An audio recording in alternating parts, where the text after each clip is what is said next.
Hi, I'm Bill Mulligan, and you're watching the Cloud Therapist channel.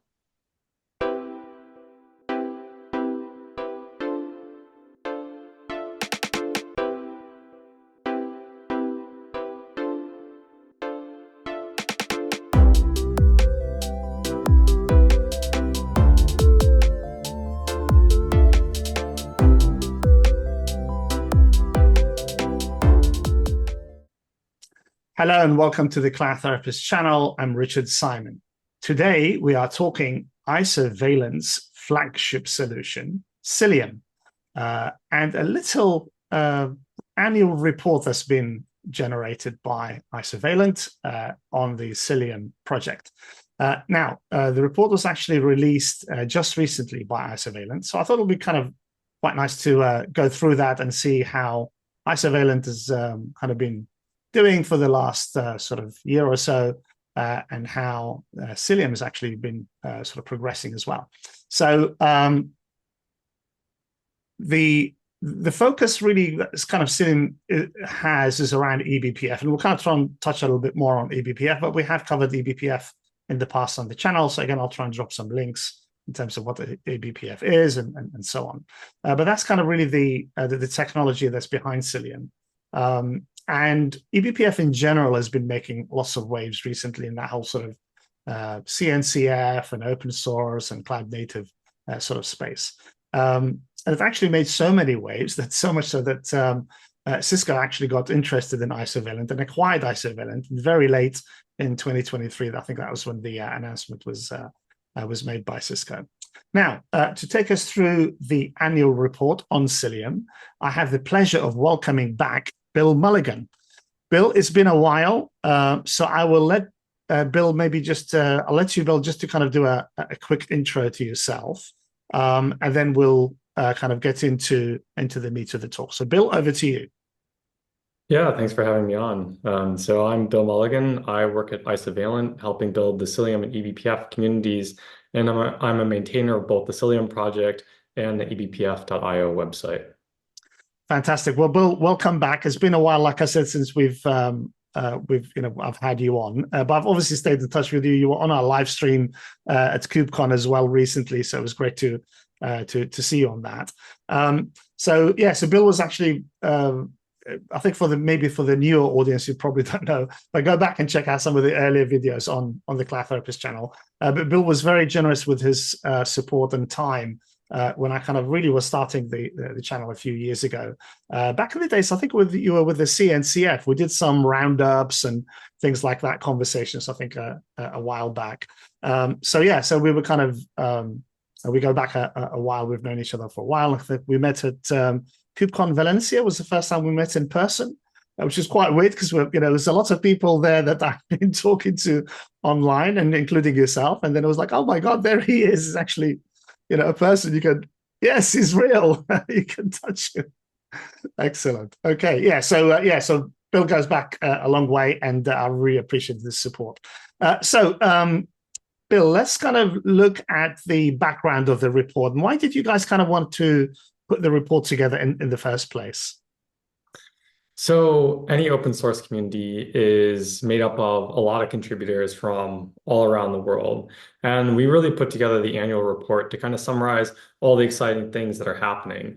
I think sometimes when you're so kind of like deep diving down into, I don't know, a specific IPAM mode or like promoting the project or even outside the project, you don't kind of get an overview of all the great things that have happened across the projects in the past year. Yeah. So we really created this report, one, to kind of like summarize all the great things that happened, from events to different features to the different contributors and contributing companies, both for the project itself, as kind of like a look at everything that we've done, and also for people outside the project to really see the progress and the steps that we've made in the past year. Fantastic. And you've subtitled the report the Year of Kubernetes Networking. So I assume there's a lot of focus on that, both in terms of kind of the Cilium features and what you guys have included in the report as well. Is that kind of correct? Am I right on that? So this is the third year that we're doing the annual report. The first year was the year of the CNI, really talking about how Cilium had won the Kubernetes CNI kind of space and became like the leading CNI. The next year was the year of graduation. Cilium became a graduated project in the CNCF, really showing its Mm. maturity and adoption across the whole ecosystem. And really what we're seeing as we're transitioning into this year, and I really think going forward to the future, Mm. is Cilium's not just a CNI. It's really can take over your whole networking stack from things like layer 2 announcements to a layer 7 service mesh and provides all the functionalities you need across those different networking layers. I think this is really piggybacking on another trend that we're seeing in the industry Hmm. right now of really this consolidation, simplification of Yeah. tools. So rather than having, a thousand different tools to manage, people aren't looking for, the best individual point solutions. They're looking for a comprehensive like platform that can kind of meet a lot of different needs that they have. And that's what people are finding in Cilium. It begins as this CNI, but then it can expand and it has additional features that meet the needs of their Kubernetes networking stack. So it's not just this point solution providing, container networking, provides so many other critical components for your networking stack. And right, networking really is the most important part in distributed computing because everything's going over the network. Indeed, indeed, yeah, and I totally agree with that, and I think that sort of simplification of the stack is always welcome. So Cilium's almost 10 years old, according to the report and my understanding. As you said, it's a graduated CNCF project. I think graduated in 2023. Is that correct? Yeah. Yeah. Okay. And as you said, it's the kind of de facto standard now for container network interface, or CNI, for Kubernetes. So it's kind of the default stack really for that sort of Kubernetes space. Now, before we dive into the report itself, Bill, can you kind of just give us an overview of how you feel sort of the past year has been for Isovalent and Cilium, and maybe even yourself, kind of what's your experience has been for the last 12 months? Yeah, it's been another really exciting year for the project and for the company.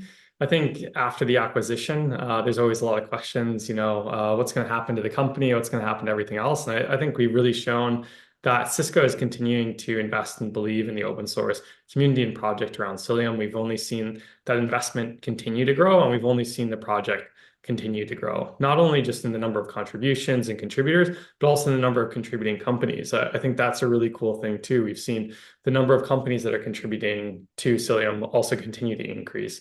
I think that really highlights how it's really becoming this critical part of the Kubernetes networking stack for so many companies, that they see that they need to be involved in the upstream community to make sure that their needs are seen and are met too. So yeah, I think that's what's exciting for me about the Cilium community, is really kind of like this really growth of the project and really its emergence as an industry standard for Kubernetes networking. Fantastic. Okay, cool. Yeah, so obviously it's organizations have seen that are contributing, have seen it's important for them to kind of have their voice heard, if you like, in that sort of contribution. Cool. All right. So just kind of setting the scene. We're kind of not really looking at all of the solutions from Isovalent. So we're going to kind of focus on, as we said, on Cilium. There is Hubble and Tetragon and various other things that you guys also do as well. So if you guys want to check out everything, just go to the Isovalent website. I think that's probably the best thing. I will get some further links from Bill, and we'll kind of include those in the description of the video. So again, check out the description of the video for all the details. But kind of just for the audience, how do all of these kind of tools fit in with the whole sort of CNCF and open source space, Bill? What's kind of, can people just kind of go and evaluate these? Can they download them and play with them? What's kind of the best way to access them? Yeah, so Cilium, Hubble, and Tetragon, really the family of projects around Cilium are all part of the CNCF. So they're all open source, open governance projects managed by the CNCF. So you can find them all on GitHub, like download it, start playing around with it. Or if you want to kind of like learn in an easier way, Isovalent actually has a bunch of hands-on labs. And so what they'll do is walk you from getting started with Cilium. So jump into a live hands-on Kubernetes cluster with Cilium installed as the CNI, show you some of the beginning features. And then we also have, I think, 30 or 40 additional labs diving into all the different more advanced features of Cilium too. So if you want to look at something like how does Cilium implement BGP, or how does Cilium's gateway API implementation work. There's labs around those too. So from the getting started all the way to the advanced use cases in live hands-on labs. Fantastic. Okay, yeah, so we'll get some links on that as well, so you guys can check out the description for how to get on those hands-on labs as well. Okay, so so as we said, kind of Cilium is based on and includes a number of sort of mainly network-related sort of standards and features. Let's kind of maybe just go through a few of those so that kind of the folks who are not familiar with Cilium kind of get into that a little bit more. So as we said, it's kind of there. Cilium is there, helping and working on and interacting with packets and surfacing some of those events that are occurring sort of in the kernel space and so on. Cilium focuses mainly on that sort of networking and security space. Is that kind of correct, Bill? I know observability has also been mentioned as well, but for Cilium, is that kind of networking and security the main areas? Yeah, we say networking, observability, and security. Mm-hmm. One, because okay, right. Before, everything goes over the network in distributed computing, Yeah, right? That's the sure. critical component. The next part we added to the project was Hubble, and so that's the observability component, because right, you need to be able to see whether your network's actually working. And I think once people install Cilium, actually their favorite part of the project actually becomes Hubble because of the visibility it gives into their application and also through the application developer teams. You can see where packets are getting lost, whether it really was DNS or not, and a lot more insights into things like, is your network policy the thing that's blocking this, or is there something else that's wrong in your network too? And then the last part is around the security, right? We only know that cybersecurity is a topic that's really growing in importance. So on the Cilium side, it's giving you things like network policies to block malicious traffic. And then with Tetragon, really diving into all the different kernel events, giving you observability of if there's anything going wrong in your environment, and also giving you the ability to enforce and stop those actions at runtime. So I think kind of what you're really thinking about Cilium and its group of related projects as really this powerful networking, observability, and security things all based on eBPF. And that's really why people are turning to Cilium, is because it's based on eBPF and really the power that brings into the project. Sure. Okay. Yeah. So Hubble is kind of the observability side, as you said. But yeah. Okay. Excellent. Right. So so there was a great picture in the report where I think trying to kind of define what Cilium looks like when it interacts with applications. So you've got Cilium and an application on one side, and then on the other side you've got network policy, multi-cluster, load balancing, ingress, kube proxy, service mesh sidecar, and the application. So I think that's a really good kind of contrast and depiction of what Cilium can offer. And there's a kind of, I think, digging through all of those layers, trying to find his app in the sort of in the cartoon in the picture, which I think is quite cool. So that's a really good way to describe that. Okay, so eBPF, obviously, as you said, kind of eBPF is the main thing that Cilium kind of focuses on. As we said, we've talked about the extended Berkeley packet filter, eBPF, in the past on a previous. I think I did a little short talk with Liz Rice. So do check that out. I'll try and maybe drop a link in the description as well for that. So that's kind of really where you're sort of allowing for high performance packet processing directly in the Linux kernel, and it runs as a module in the Linux kernel. And I think there's a Windows version as well. Bill, is that out and available? It is on GitHub. Okay. Microsoft is still working on that too. So if you go to eBPF for Windows on GitHub, you'll find the project. Okay, cool. All right. Now, there's also, so that's kind of eBPF, but there's also other technologies that are involved in this space. And then another one, which I think we need to kind of maybe distinguish, is called Gateway API. And that's kind of one of the things that Cilium looks at. And this is different from an API gateway. So that's a really important, I think, distinction to make. So API gateway, which is kind of, I think, the standard one that people are maybe used to, really supports kind of multiple API protocols. It acts as a sort of a manager, a connections manager for lots of API traffic, between clients and various sort of backend services. But gateway API serves as the kind of unified connection point, if you like, for routing and aggregating requests within certain protocols. So, for example, HTTP or HTTPS or WebSockets, I think, and various other ones. So, what we're trying to do with that, I think, is we're focusing on streamlining the interaction, as we said, with backend services, looking at it's commonly used in things like microservices architecture, which is again another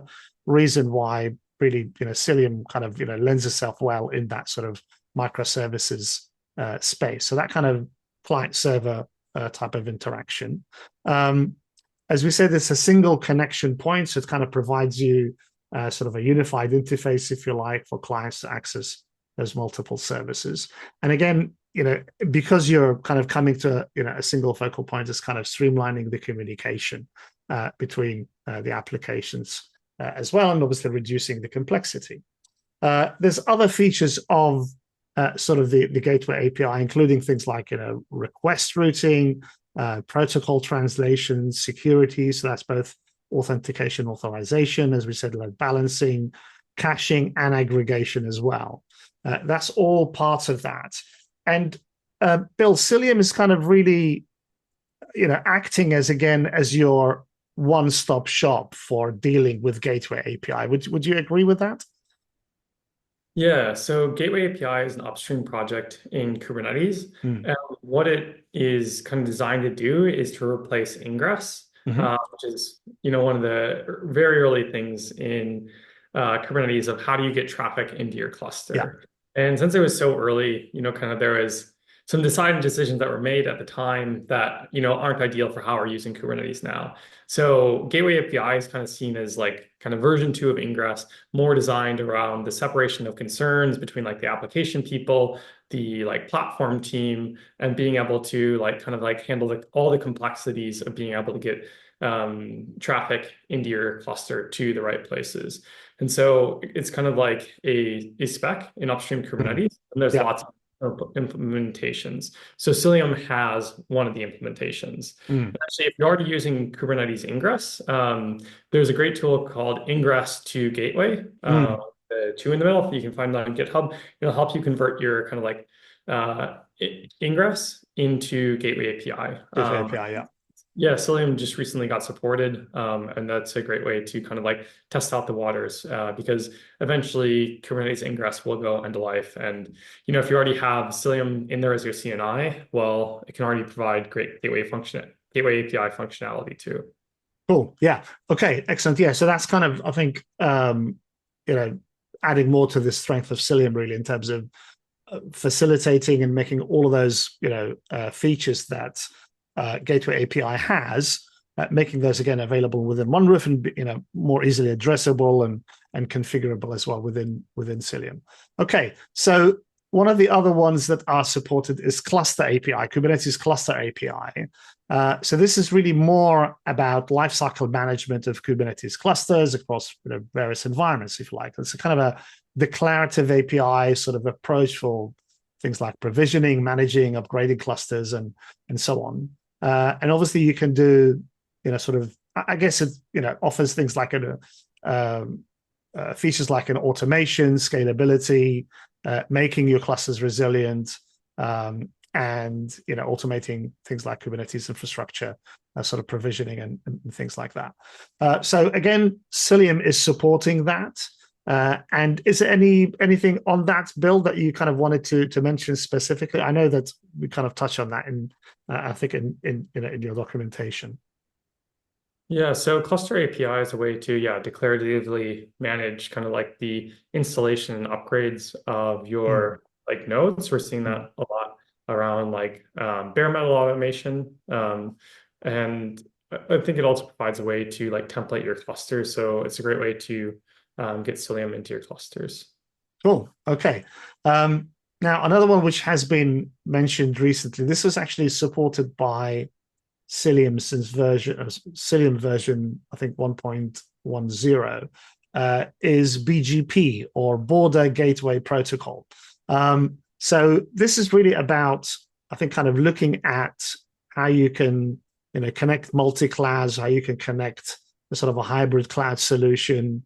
There's lots of abilities there that allow you to kind of support scaling of microservices architectures, edge computing, connectivity, multiple or cross data center communication, and so on. So it's really kind of as the name implies, it's a border protocol. It's a border gateway protocol. Right? It's just kind of at the edge of a particular network, and where you want to go from one sort of network into another one. That's kind of really where BGP comes in. So again, Bill, Cilium is kind of offering support for that. And has there been kind of some enhancements on this recently?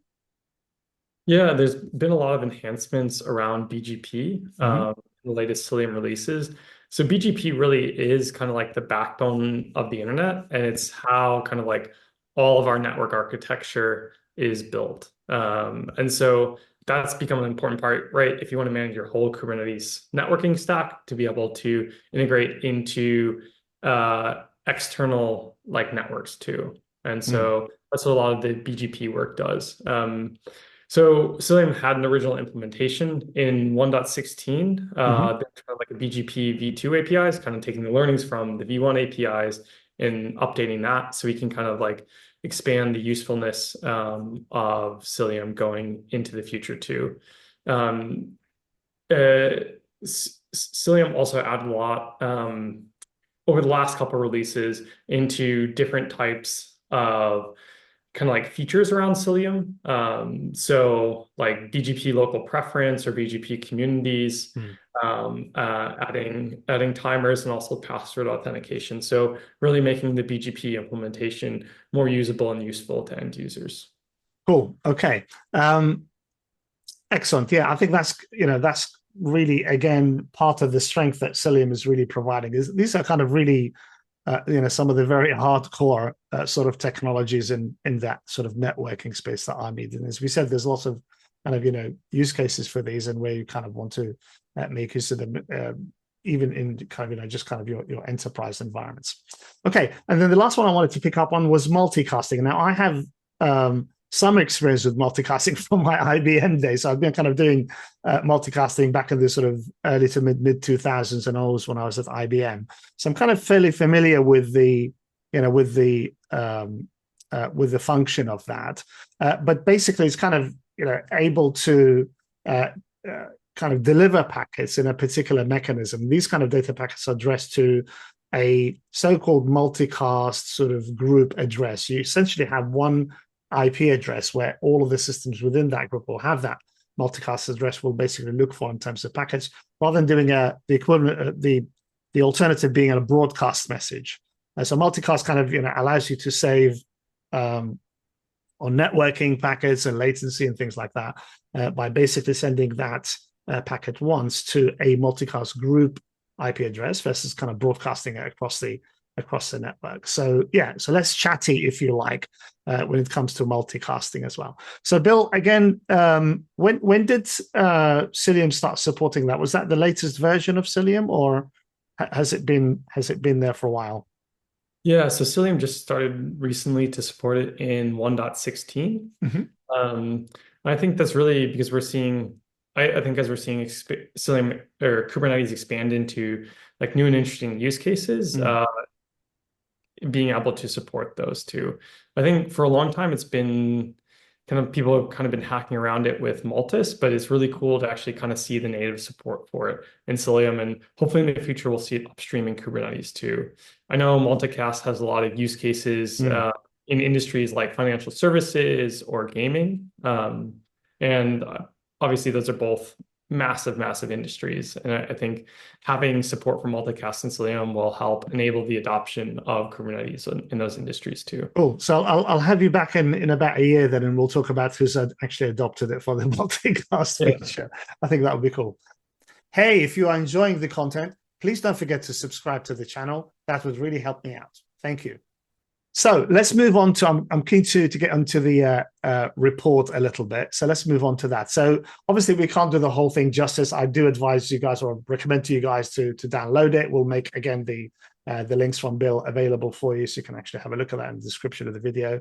But yeah, let's kind of talk a little bit more about that. So Bill has actually written and presented on this, I think, quite a few times already. I know that you've kind of been involved in in creating it. So one of the areas that was mentioned was kind of the growth and the contributing companies and the contributors themselves. And you guys measured this, I think, between 2016 and 2024. And am I correct that I picked up that it said the increase in terms of the growth was around 262%? I think that number was thrown around.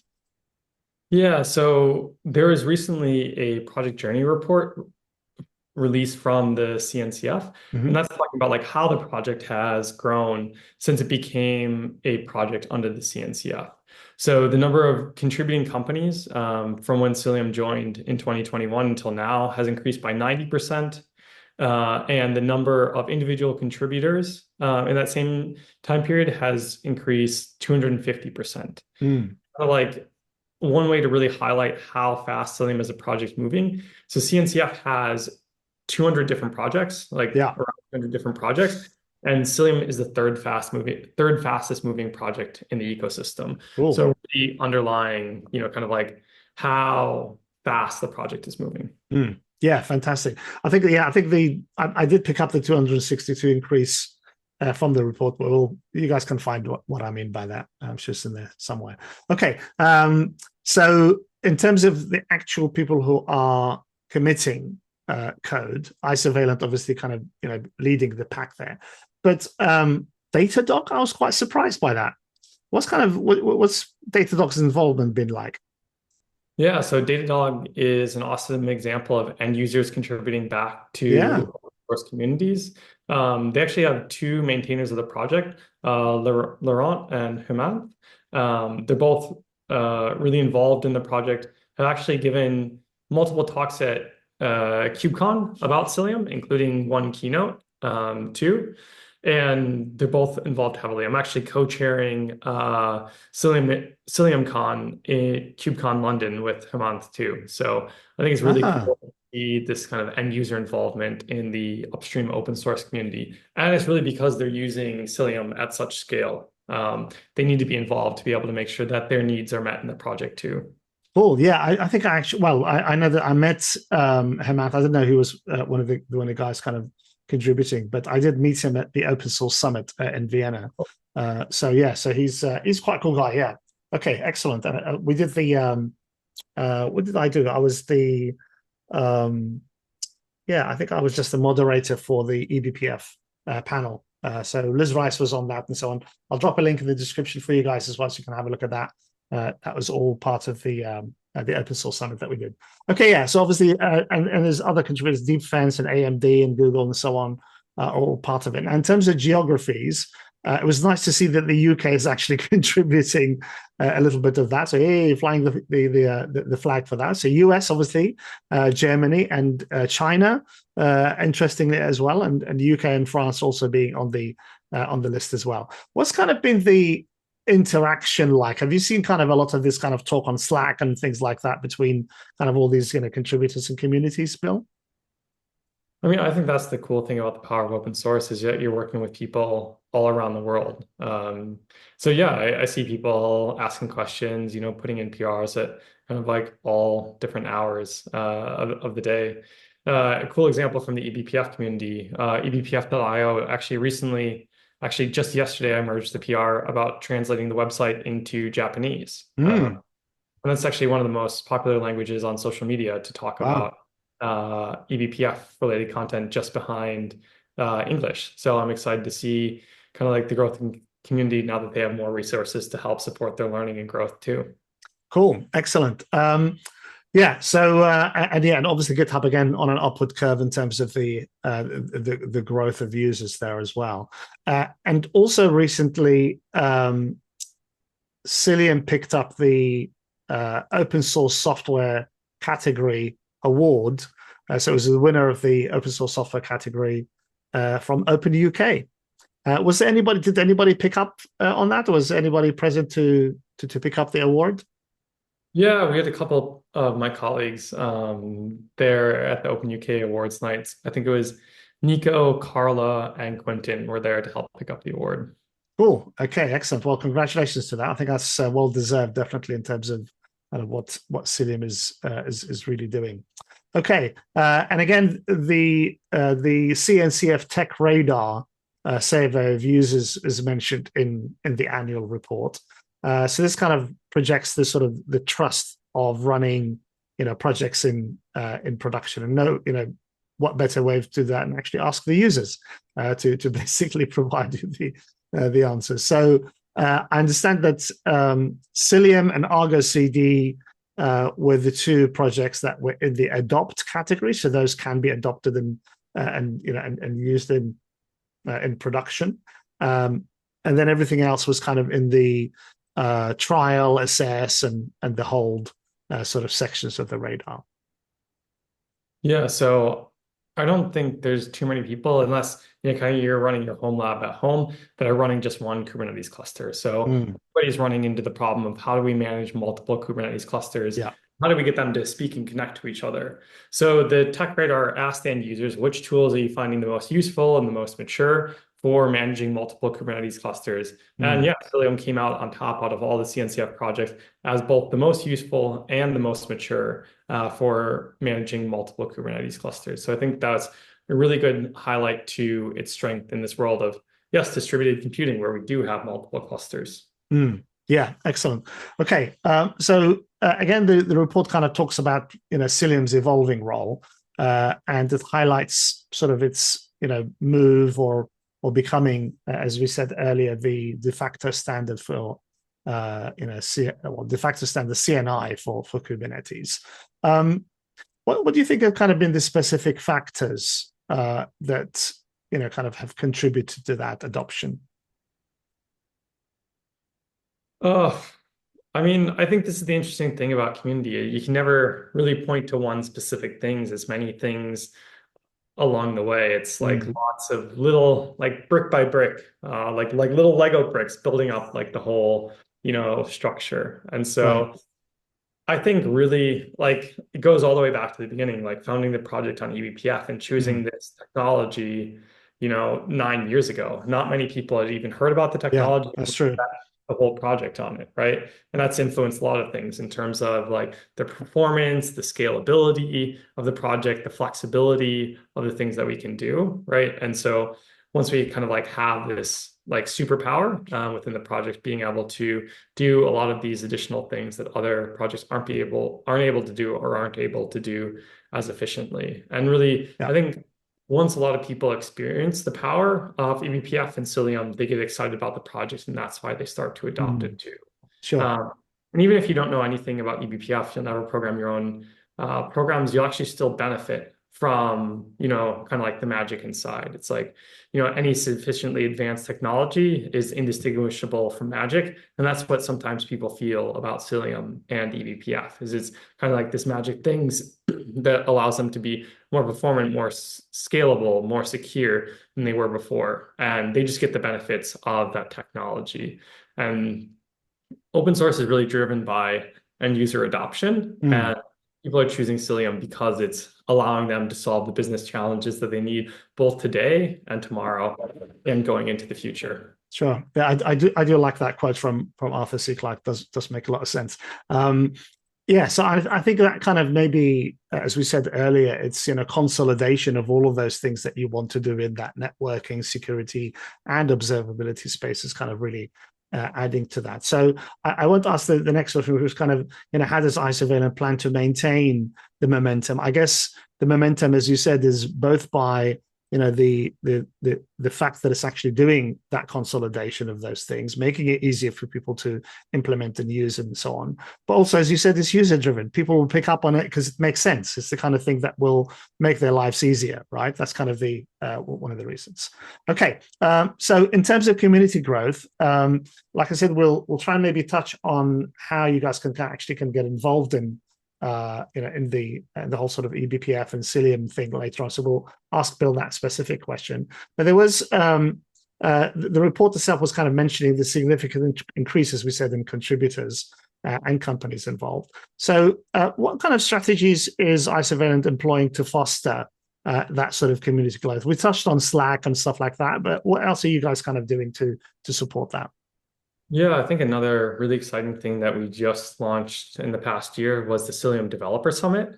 Mm, So these are kind of the developers of the project getting together right before KubeCon to discuss, the biggest kind of challenges in the project, all sitting around a table for a day saying, hey, what are we most concerned about as a project? What are our most pressing needs as users and contributors to the project? And how can we make progress on those ideas? And I think that's been a really great way to spark off conversations and get people more involved in ownership in the project too. right. Cool. Okay. Yeah, I think that will be useful, and I think I can see that kind of getting feedback again from the users being a good approach to that. So just going back to Gateway API, how do you kind of envision this feature changing the landscape for Kubernetes networking, and particularly for, I guess, sort of dev types and operators as well? Yeah, so Gateway API is like also closely related to service mesh. Mm, Um, and I think it'll really simplify their lives of giving them an easy way to provide access to their application from the outside world. Giving a better separation of concerns and giving your developers like an easier way to like bring traffic into their applications and into their clusters. yeah. Okay. Um, yeah. So yeah, I mean, obviously that's going to add a lot more to richness in terms of that for both those types of things. And I guess that is the main sort of groups of folks that you kind of want to focus on, both the development side and the operations side, the SREs and what have you of the world as well. Now, in terms of security enhancements, the report details kind of improved security measures, from sort of version 1.15 regarding Envoy and various other sort of permissions. What's kind of the importance of these enhancements, and how do how do they kind of impact the overall sort of application security in Kubernetes? Yeah, so once again, going back to the separation of concerns, Mm, one thing that we did is move Envoy into its own separate daemon set so that it has its own lifecycle from the Cilium agent. mm-hmm. And also doing things like making sure that Envoy doesn't have access to BPF maps or socket options directly. So that way, if like the Envoy proxy gets compromised, it doesn't compromise the rest of the things, the rest of the agent too. Okay, cool. User feedback. The reports kind of includes some insights from the Cilium user survey. Is that available, by the way, that survey, Bill? We haven't published it yet, but we will in the future. Okay, cool, excellent. All right, well, we'll keep an eye on that, and when that comes out, we'll drop a link to that for you. So, what were kind of some of the maybe most surprising or valuable pieces of feedback that you received from users? I think this is tying back to what I said before. We found that 95% of respondents were running multiple Kubernetes clusters. And so I think that really makes sense. Seeing Cilium is chosen as the top multi-cluster management solution, and a lot of our users are also running Kubernetes clusters. So I don't think it's a surprise, but it's really a confirmation of everything that we're seeing. Right. Okay. Yes. I mean, I guess that's kind of adding to the again the functionality, the things that the users want to see, and that's probably what you're kind of seeing in the feedback for that, and obviously that makes sense because Cilium is, as you said, there's a lot of contributions, there's a lot of input into it. I think from my sort of view, it seems to be one of the most maybe sort of democratic, if you like, if that's a way to describe it, kind of CNCF project. So it makes a lot of sense to see what that kind of feedback is like. Okay, so just touching back on multicasting, the capabilities that were introduced in version 1.16 of Cilium. What kind of scenarios do you see these providing? We touched on a couple of those, kind of, you said gaming and stuff like that, but how does it kind of compare with sort of unicasting methods or broadcasting methods as well? What's kind of maybe some of the type of users or user feedback that you've had on that? What's kind of been the buzz around, let's say, multicasting? Yeah, so I think the biggest thing is really the efficiency gains of being able to like not have to broadcast all your traffic or do unicast to a specific consumer, but being able to, Mm. kind of reduce the amount of traffic that's going on the network and make it much more efficient.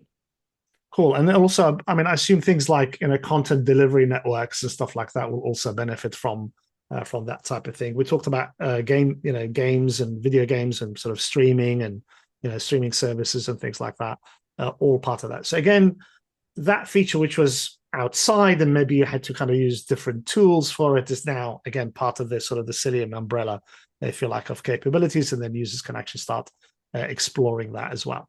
Fantastic. Okay. Okay, what about sort of BGP application support? Again, Cilium's kind of advanced support for BGP, as we said, facilitates that sort of routing capability, multi-cloud capability, working with hybrid environments and so on. What's kind of, I guess it's maybe that kind of answers the question already, but kind of, what have you seen from customers in terms of real world examples of organizations benefiting from that? Yeah, so people that are going to be using BGP are people who are running bare metal or running their own data centers. There's actually a talk from, I think, the first Cilium Con from IKEA talking about how they use BGP and Cilium to help run their data centers too. Cool, excellent. Yeah, I mean, like I said, the documentation that we have in the report, includes a lot more stuff on that, so do check it out. Okay, I think there's a lot more that we can probably kind of talk about in terms of the report, but these were kind of the main things that I really want to touch on. Now, just looking at sort of Cilium futures and your kind of final thoughts, Bill, there was a quote from you in the report, which I do want to read back because I think it was quite cool. So you said Cilium's hybrid and multi-cloud integrations will play a larger role in the future as organizations look to bridge the gap between Kubernetes native and legacy systems. Cilium's support for external workloads, layer 4 load balancing, and BGP enhancements will be instrumental. The lines between cloud native and traditional infrastructure are blurring. I think that's my favorite part of the quote. And Cilium is the glue that enables seamless management of both. What are your kind of, what were you trying to say there? Yeah, I think, we're over a decade into cloud native. No one's really talking anymore about like, here's our cloud native system, here's our legacy system, or here's our mainframe, or here's whatever else. It's just IT infrastructure at this point. And they all need to interconnect and interoperate with each other. And I think we begin to see the expansion of Cilium beyond just Kubernetes, it'll really become this unified software networking layer that allows you to seamlessly manage all of your connectivity, whatever type of infrastructure it is. Cool, excellent. Yeah, I mean, it's definitely, I think the words, blurring the lines, as you said, and the glue, acting as the glue is kind of probably the operative words there. Excellent. Okay. So what are some of the sort of focus areas going forward for Cilium? What's kind of coming up for you guys? I think it's actually not just around Cilium and kind of consolidating the Kubernetes networking stack more. What I'm most excited about is actually Tetragon. Walking around the hallways at KubeCon North America, I was actually surprised by the number of people that are saying like, yeah, we're using Tetragon, we're trying out Tetragon, because like, as I was saying before, security is becoming such an important topic. Tetragon gives you really granular visibility into your infrastructure. And I think this project, very controversially, actually even has a bigger future ahead of it than Cilium itself, because so many more people are concerned about having that deep visibility into their environment and also being able to do runtime enforcement too. And it's not just Kubernetes, it's not just legacy systems, it's not just Linux systems, it's really all of IT infrastructure. And Tetragon can cover that from Kubernetes to Linux hosts to even Windows hosts. And I think that's the really cool thing about the project and what's really making me excited for its future too. Excellent. Okay, well, we'll definitely keep an eye on that and hopefully have you back and maybe have Liz to come back as well and kind of talk to us a little bit more about that. Okay, so we said we're going to talk a little bit more about sort of contribution and get people getting involved. So, Bill, how can people get involved with Cilium and kind of engage with you guys at Isovalent? Yeah, so if you go to cilium.io, there's lots of resources on the website on how to get involved, from joining the Slack channel, opening an issue on GitHub, trying out the live hands-on labs. There's lots of ways to get involved. And if you just want to see kind of like where the project's going, make sure to follow the project on social media, on Blue Sky, on LinkedIn. And I also run a bi-weekly newsletter that sums up everything from both the Cilium and eBPF communities too. Yeah, I'm definitely, I think, signed up to the newsletter, so I do see your stuff, and also on LinkedIn as well.